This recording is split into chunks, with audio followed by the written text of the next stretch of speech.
Jamnagar marketing યાર્ડની ચૂંટણી 5 ફેબ્રુઆરીને સોમવારે યોજાવાની છે। ખેડૂત વિભાગમાં 10 ડાયરેક્ટરોની બેઠક માટે 17 ઉમેદવારો ચૂંટણી મેદાનમાં છે અને વેપારી વિભાગમાં 4 ડાયરેક્ટરોની બેઠક માટે 11 ઉમેદવારો ચૂંટણી લડી રહ્યા છે। આમ કુલ 14 બેઠક માટે 28 ઉમેદવારો ચૂંટણીના રણ મેદાનમાં છે। ખેડૂત વિભાગમાં 760 અને વેપારી વિભાગમાં 110 મતદારો બેલેટ પેપરના માધ્યમથી મતદાન કરશે। આ ચૂંટણીમાં રાજકીય પક્ષો પણ રસ લઈ રહ્યા છે। ભારતીય જનતા પાર્ટીએ ખેડૂત વિભાગમાં પોતાના 10 ઉમેદવારોને મેન્ડેટ આપીને ઊભા રાખ્યા છે, તેમજ વેપારી વિભાગમાં 4 ઉમેદવારોને મેન્ડેટ દ્વારા ચૂંટણીના રણ મેદાનમાં ઉતાર્યા છે। આ માટે ભારતીય જનતા પાર્ટીના આગેવાનો આ તમામ ઉમેદવારોને જીતાડવા માટે સખત પરિશ્રમ કરી રહ્યા છે। આ માટે નાની મોટી ગ્રુપ મીટિંગો થઈ રહી છે। ભાજપની સામે ભાજપના આગેવાન ધીરજલાલ કારિયાએ પણ વેપારી વિભાગમાં 4 ઉમેદવારોની પેનલ બનાવી આ ચૂંટણીમાં ઝંપલાવ્યું છે। આ ચૂંટણીમાં ધીરજલાલ કારિયાએ પણ વેપારી વિભાગમાંથી પોતાનું ફોર્મ ભર્યું હતું, પરંતુ ટેકનિકલ કારણોસર આ ફોર્મ ચૂંટણી પંચે રદ કર્યું હતું। ચૂંટણી પંચના નિર્ણય સામે ધીરુભાઈ કારિયાએ નારાજગી વ્યક્ત કરી હતી। ત્યારબાદ ધીરુભાઈ કારિયાએ પોતાના નામની પેનલ બનાવી વેપારી વિભાગમાં 4 ઉમેદવારોને જીતાડવાની જવાબદારી પોતાના ખંભે લીધી છે। ધીરુભાઈ કારિયાએ માર્કેટિંગ યાર્ડમાં મતદારોને અપીલ કરવા માટે બેનરો પણ લગાડ્યા છે, તેમજ માર્કેટિંગ યાર્ડની દુકાને જઈને વેપારીઓને પોતાના 4 ઉમેદવારોને મત આપવા માટે ધીરુભાઈ કારિયા અપીલ કરી રહ્યા છે। આ ઉપરાંત બીજા 10 ઉમેદવારોએ પણ પોતાની વ્યક્તિગત ઉમેદવારી કરી છે।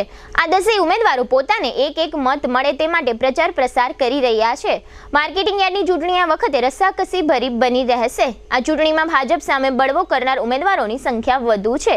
બીજી બાજુ સત્તાવાર રીતે જાહેર થયેલ ભારતીય જનતા પાર્ટીના ઉમેદવારોની જ જીત થાય તેવું વાતાવરણ પણ જોવા મળી રહ્યું છે। દર વખતે ચૂંટણીમાં ભાજપના જ બંને જૂથો સામસામા હોય છે, પરંતુ આ વખતે આ બંને શક્તિશાળી જૂથો પણ એક થઈ ગયા છે, એટલે મતદારો પણ આ બંને આગેવાનોની ફેવરમાં જ મતદાન કરે તેવું જોવાઈ રહ્યું છે। આ ચૂંટણીમાં ખેડૂત વિભાગની ભાજપ પ્રેરિત પેનલમાં 10 પૈકી 1 ઉમેદવાર ચંદ્રેશભાઈ પટેલના જયેશજી પુત્ર વિપુલભાઈ ચંદ્રેશભાઈ કોટડિયા ચૂંટણી લડી રહ્યા છે। હવે એ જોવાનું રહ્યું કે ધીરુભાઈ કારિયાએ વેપારી વિભાગમાં જે પ્રમાણે 4 ઉમેદવારોની પેનલ બનાવીને વેપારીઓને મત આપવા માટે અપીલ કરી રહ્યા છે તેમાં તેઓ કેટલા સફળ થશે। જામનગર માર્કેટિંગ યાર્ડની ચૂંટણીમાં કેબિનેટ મંત્રી રાઘવજીભાઈ પટેલ, જિલ્લા ભાજપ પ્રમુખ રમેશભાઈ મુંગરા અને માજી સાંસદ ચંદ્રેશભાઈ પટેલ પણ ખેડૂત વિભાગ અને વેપારી વિભાગના મતદારોને ભાજપના ઉમેદવારોને મત આપવા માટે અપીલ કરી રહ્યા છે, જ્યારે સામે પક્ષે આમ આદમી પાર્ટીના વસરામભાઈ આહિરે પણ આ માર્કેટિંગ યાર્ડની ચૂંટણીમાં ઝંપલાવ્યું છે। વસરામભાઈ આહિરે જય શ્રી રામ ખેડૂત હિતરક્ષક પેનલ બનાવી પોતાના 10 ઉમેદવારો ચૂંટણીમાં ઊભા રાખ્યા છે। આ પેનલ દ્વારા મતદારોને ઘણા વચનોની લહાણી પણ કરવામાં આવી રહી છે। ભાજપ માટે આ ચૂંટણી જોઈએ એટલી જીતવી સહેલી નથી તેવું જાણકાર લોકો જણાવી રહ્યા છે। રાઘવજીભાઈ પટેલ અને ચંદ્રેશભાઈ પટેલ માર્કેટિંગ યાર્ડમાં વર્ષો સુધી ચેરમેન તરીકેની સેવાઓ કરી છે। માર્કેટિંગ યાર્ડની ચૂંટણી કઈ રીતે જીતાય તેનો તેઓ પાસે બહોળો અનુભવ છે। હવે માત્ર ચૂંટણીના મતદાનને કલાકો જ બાકી રહ્યા છે। છેલ્લા 2 દિવસથી માર્કેટિંગ યાર્ડની ચૂંટણી કોણ જીતશે અને કોણ હારશે તેની જ લાગતા વળગતાઓ ચર્ચા કરી રહ્યા છે। તારીખ 5 ફેબ્રુઆરી એટલે કે સોમવારે 9 થી 5 સુધી બેલેટ પેપરથી મતદાન થશે। ત્યારબાદ બીજા દિવસે એટલે કે મંગળવારે સવારે 9 વાગ્યાથી આ બેલેટ પેપરની મતગણતરી થશે। મંગળવારે બપોર સુધીમાં ચૂંટણીમાં કોને કેટલા મત મળ્યા છે, કોણ જીત્યું અને કોણ હાર્યું તેના નામો જાહેર થઈ જશે। આજે બપોરે જીટીપીએલ જામનગર ન્યૂઝના મેનેજિંગ એડિટર જયેશભાઈ રૂપારેલિયાએ માર્કેટિંગ યાર્ડના પૂર્વ ચેરમેન અને માજી સાંસદ એવા ચંદ્રેશભાઈ પટેલની મુલાકાત લીધી હતી। આ મુલાકાત દરમિયાન ચંદ્રેશભાઈએ માર્કેટિંગ યાર્ડની ચૂંટણીમાં ભાજપના ઉમેદવારોને મત આપવા માટે મતદારોને અપીલ કરી હતી, તેમજ માર્કેટિંગ યાર્ડમાં ઘટતા વિકાસની પણ ઘણી વાતો કરી હતી। આ રસપ્રદ વાતોના આ રહ્યા મુખ્ય અંશો। જીટીપીએલ જામનગર ન્યૂઝમાં તમામ દર્શકોનું સ્વાગત છે।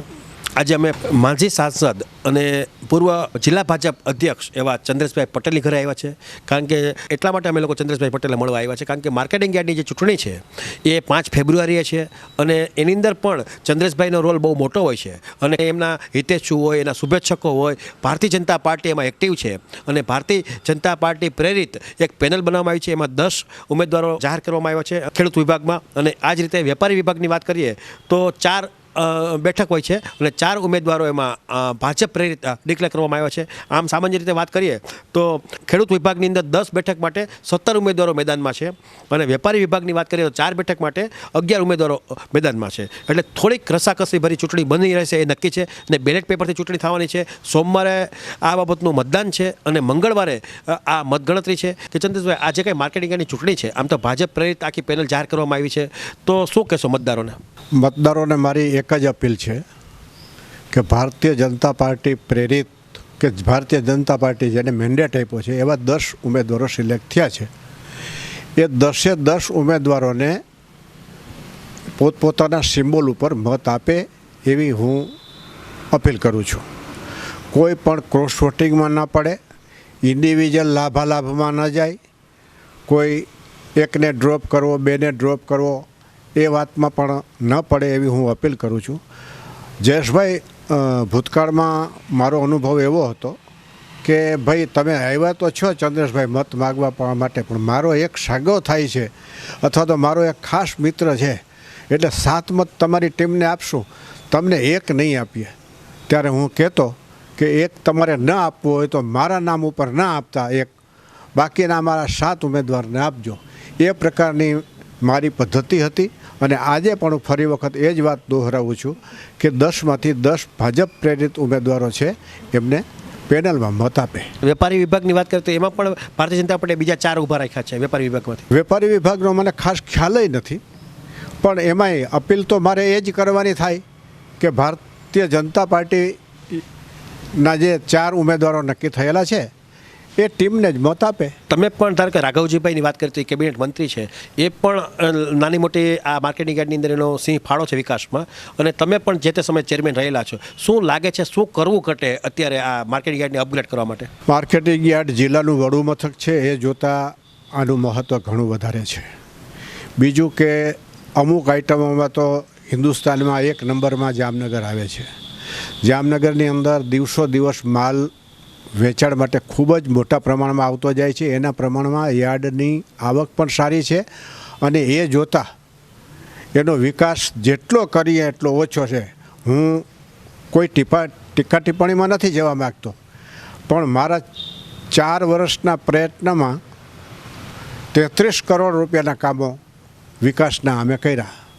ખંડેર જેવી હાલત હતી, એમાંથી જામનગર યાર્ડની અલગ ઓળખ ઊભી થાય એવા રસ્તાઓના કામો, શેડના કામો, દુકાનો અને અન્ય ઇન્ફ્રાસ્ટ્રક્ચરને લગતા કામો હતા એવા કર્યા છે. એટલે જો મન હોય તો માળવે જવાય એક કહેવત છે, એમ વિકાસ તો શક્ય છે. અને આ ટીમ સારી છે, એ ટીમ યુવાનોની ટીમ છે, શિક્ષિતોની ટીમ છે, એટલે એ ટીમ પણ સારા કામો કરશે એવી અપેક્ષા રાખીએ. સહકારી નિયમો બદલા છે એટલે એની હિસાબે પણ નવું જનરેશનને મોકો મળ્યો છે, લાભ મળ્યો છે?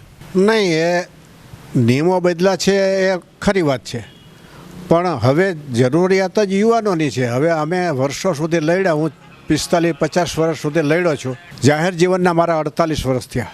40 વર્ષથી સહકારી ક્ષેત્રમાં હું લડતો આવ્યો. શરૂઆતમાં તો અમે 8 ઉમેદવાર રાખ્યા હોય ને 5 રહીએ, 3નો ઘટાડો થાય. પૂરા ઉમેદવારો નહોતા મળતા, ત્યારથી લડીએ છીએ. એટલે પછી હવે એનો ક્યારેક તો કટ ઓફ હોય, અંત હોય ને, એટલે નવી જનરેશનને એ તક મળી છે અને એ આવકારદાયક છે. બાકી કાયદાઓ જે બદલા છે એના કારણે ઠીક છે, અમુક બાબતોમાં ચેરમેન ન બની શકે. 2 વખત જે ચેરમેન રહ્યો હોય, વાઇસ ચેરમેન 2 વખત રહ્યા હોય, વાઇસ ચેરમેન ન બની શકે, એટલા પૂરતો ફેરફાર છે. બાકી ચૂંટણી લડવા માટે કોઈ પ્રતિબંધ નથી. ધારો કે તમે જે નવી બોડી આવશે, નવા લોકો આવશે, જે લોકો સત્તા ઉપર આવશે, એ લોકોને પહેલું તમારું સૂચન શું હશે? એક તો મારું તો હંમેશા કહેવાનું થાય છે કે પ્રમાણિકપણે વહીવટ કરવો, નિષ્ઠાપૂર્વક વહીવટ કરવો. તમારું કામ ઓટોમેટિક દેખાઈ રહેશે. નિષ્ઠા અને પ્રમાણિકતા 2 બહુ મહત્ત્વની વસ્તુ છે. બીજી કાબેલિયત, ખેડૂતને આકર્ષવાના, વેપારીઓને પ્રોત્સાહન આપવાનું, આ બધી જરૂરિયાત છે અને એ અનુભવે શીખાતું હોય છે. અમે તો હવે આ બધું શીખીને બેઠા છીએ, પરંતુ નવા છે એને થોડું ટ્રેન કરવા પડે અને એમાં પીઠ આગેવાનો છે ભારતીય જનતા પાર્ટીના, એ મદદ અને માર્ગદર્શન કરશે. બીજી યાદી તમે ઘણી જોઈ હશે, જે લોકો વિકાસ, ધારો કે અમદાવાદની વાત કરીએ, રાજકોટની વાત કરીએ, ગોંડલની વાત કરીએ, આ બધી બ્રાન્ડેડ માર્કેટિંગ યાર્ડો છે, તો એની કમ્પેરિઝનમાં આપણે કેટલા પાછળ છીએ? અમુક આઇટમો છે એમાં એવું છે કે મરચાં તો ગોંડલ જ વેચાતા હોય, અજમા તો જામનગર જ વેચાતા હોય. અમુક આઇટમ એવી છે કે જે રાજકોટમાં વેચાતી હોય બલ્કની અંદર મોટા પ્રમાણમાં, એટલે એ આઇટમ ઉપર ડિપેન્ડ કરે છે.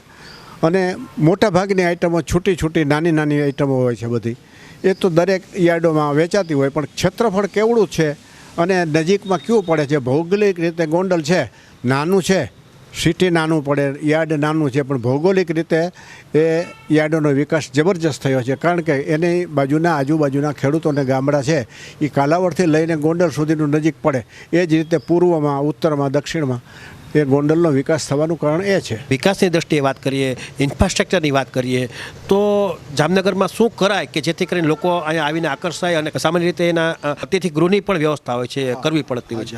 વેપારીઓ આવે તો ખરીદ કરવા માટે આવતા હોય તો એ ખરીદ કરવા માટે એકોમોડેશન ફેસિલિટી હોવી જરૂરી છે. ખેડૂતો આવે તો ખેડૂતોનો માલ ત્વરિત ઉતરી જાય, સલામત રીતે ઉતરે, યોગ્ય રીતે એની માવજત માલની થાય, રખેવાળી થાય અને એના માટે ચા નાસ્તાની રહેવાની વ્યવસ્થા થાય તો વધારે સુગમ રહે. ચોમાસાની વાત કરીએ તો જ્યારે ક્યારેક એવું બને કે જે પલળી જવાના પણ વાત બને છે. હા, હવે શેડ તો ઊભા થયા છે પણ વધુ જરૂર જેમ જેમ માલની આવક વધશે એમ શેડની જરૂરિયાત છે. એ બહુ મોટી વાત નથી.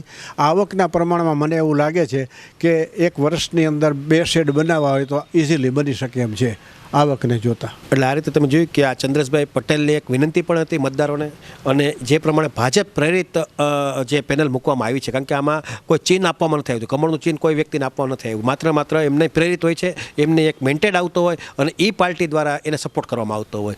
તો આ રીતે સોમવારે ચૂંટણી છે 5 ફેબ્રુઆરીએ અને એની અંદર કોઈ પણ બીજી કોઈ વાતમાં પડ્યા વગર, એટલે જે પ્રમાણે ચંદ્રેશભાઈ કીધું કે ભાઈ એક સિંગલ મત, બીજા મત હું તમને 8 મત આપીશ પણ બીજા 2 મત છે એ બીજા લોકોને આપીશ, તો એ બાબતની જે વાત છે એ ગંભીરતાવાળો વિષય છે. એટલે ખરેખર જો મત દેવાની જ વાત આવતી હોય, ભાજપને ચાહતા હોય ને ભાજપની, કારણ કે ભાજપ આવવાથી ફાયદો એ થશે કે ભવિષ્યમાં જે કહે છે કે ડબલ એન્જિનની સરકાર છે, એટલે કે રાજ્ય સરકારનો પૂરો સપોર્ટ રહે અને કેન્દ્ર સરકારનો સપોર્ટ રહે. માત્ર ખાલી આપણે એક પ્રોજેક્ટ બનાવવાનો છે, પ્લાન બનાવવાનો છે. જો પૈસા ગમે એટલા માગશો તો 100% માર્કેટ યાર્ડના વિકાસમાં કેન્દ્ર સરકારે આપશે, રાજ્ય સરકારે આપશે. એટલે જો ભાજપ પ્રેરિત આ વાત બને અને જે પેનલની અંદર જે 10 લોકો મુકાણા છે એ 10એ 10ને ખરેખર મત આપવો જોઈએ.